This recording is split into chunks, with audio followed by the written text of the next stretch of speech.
Thanks, hon. Hey, sorry I didn't wake you when I got in last night.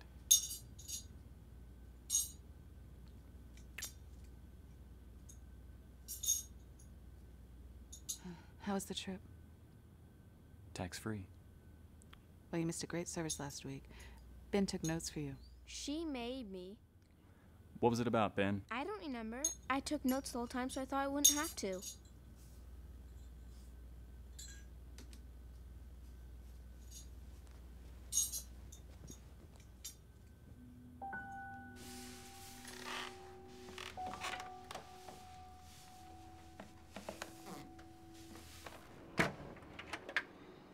Hi, ma'am. Is this the residence of Paul and Evelyn Rhodes? Who are you? Kelly Thompson. I'm here about the assistance received for Mr. Rhodes' treatments. He's gone. Yes, we're aware of the delicate situation, but we've left several phone messages which have gone unanswered. This is a routine dialogue. I'm not interested in having a dialogue.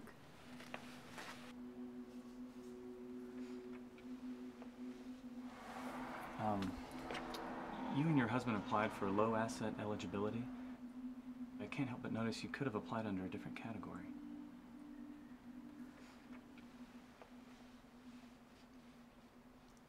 Can you see me? I can see you. I just don't know what you look like. It's not unusual that people will find themselves in a state of changing eligibility because of fluctuating incomes, especially in the months following bereavement. Can you just verify your husband's date of birth and social security number? I'd have to look for your social security card. God, it never stops raining. It doesn't come often enough if you ask me, but I'm sure he heard you. Let's just start with the birth date first, then. Can I help you with that? No. It's May 4th, 1976.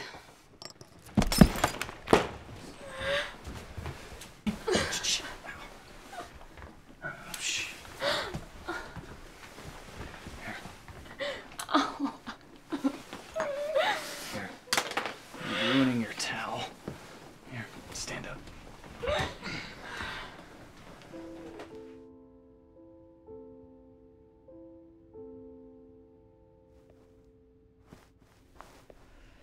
Well, it's all cleaned up. Do you need anything else? You sure you don't want to go to the emergency room? Yes. Okay. Well, if I come back tomorrow, will you let me in again? Oh, I suppose.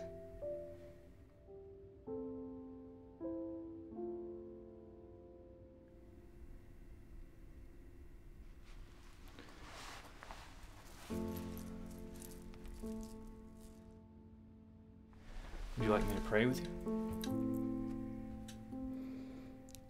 I'm not religious. My wife is very religious. You sure you're gonna be okay? I'll just read myself to sleep.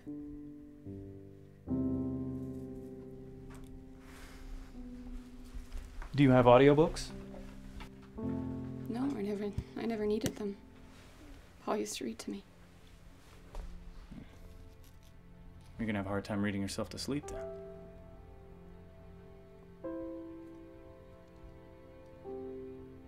Do you have children, Mr. Thompson? Yeah. Ben's 11, and Hannah turns 9 next month. You're awfully lucky.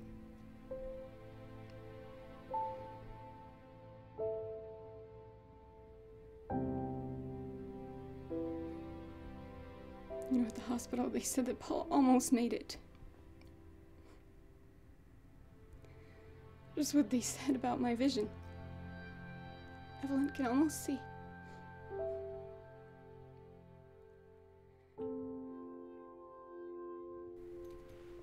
What was the last one he read to you?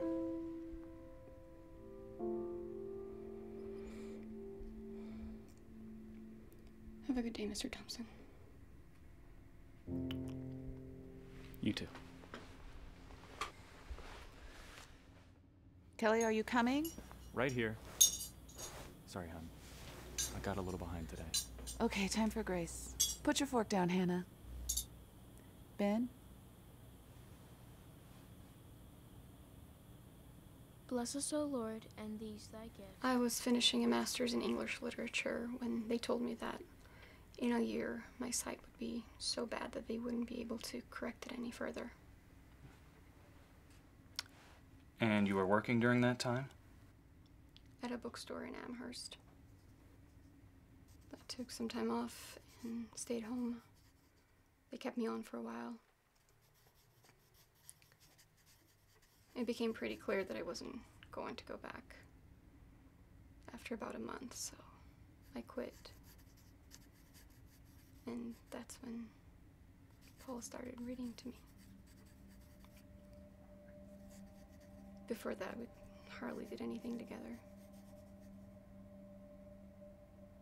He came home late. We both had careers and different goals. And then we started talking about the books.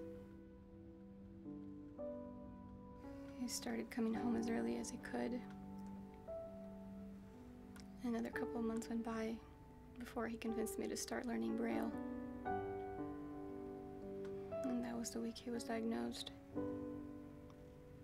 couple of weeks later, he started treatments. I never picked up where I left off with Braille.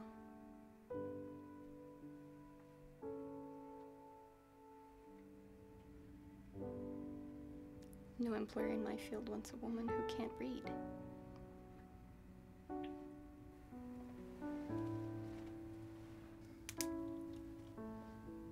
This is my last stop today, before home.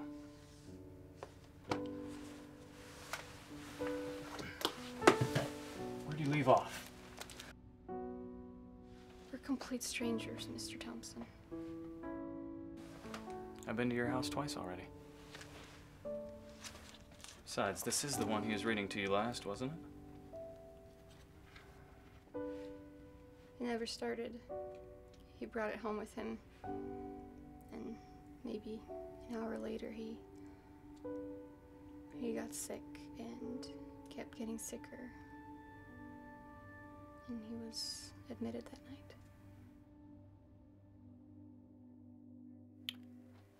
Well, he's gonna have one hell of a library find.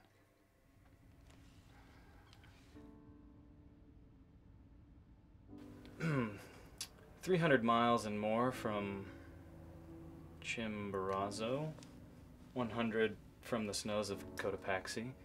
In the wildest wastes of Ecuador's Andes, there lies that mysterious mountain valley, cut off from the world of men, the country of the blind. Long years ago, that valley lay so far open to the world that men might come at last through frightful gorges.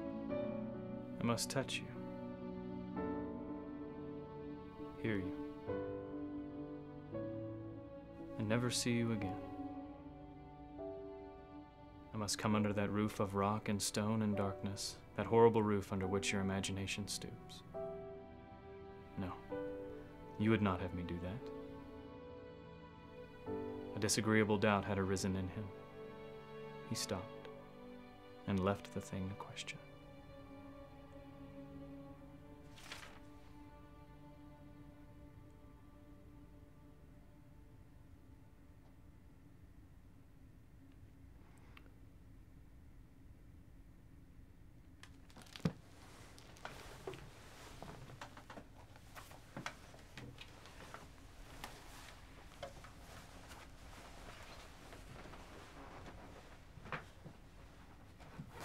Late. We're late. Go. Purse.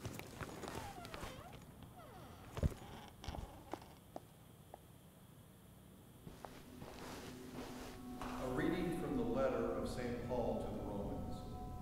Brothers and sisters, now the righteousness of God has been manifested apart from the law, though testified to by the law and the prophets. The righteousness of God through faith in Jesus Christ for all who believe. For there is no distinction. All have sinned and are deprived of the glory of God. Everything okay? They are justified freely by Well, Melissa.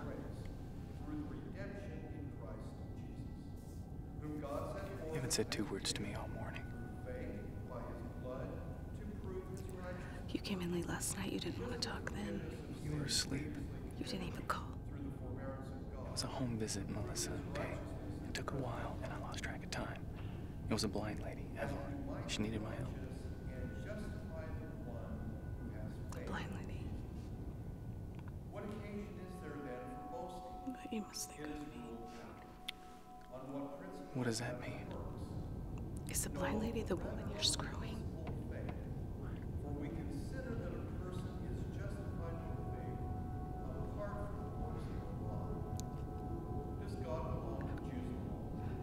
Okay, I want you out of the house today. Ben, we're leaving. Daddy, where are you going?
It's Kelly Thompson.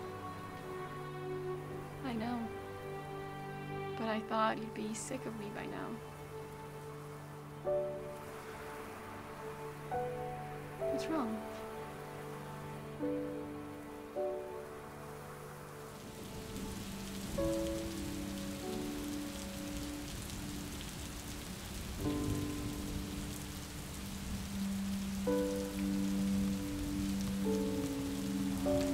I thought you could call her.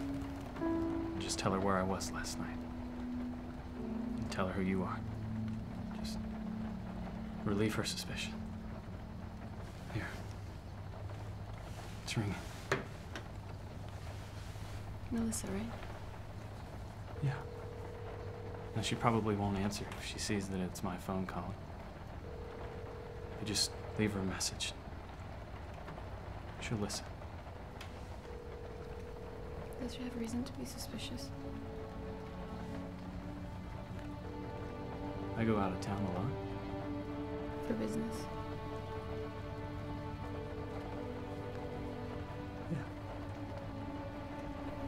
For the IRS?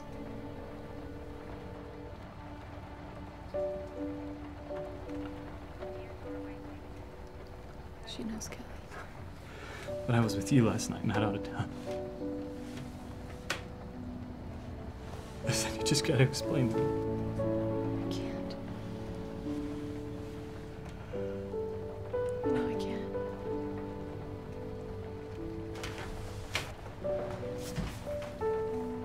Sit down.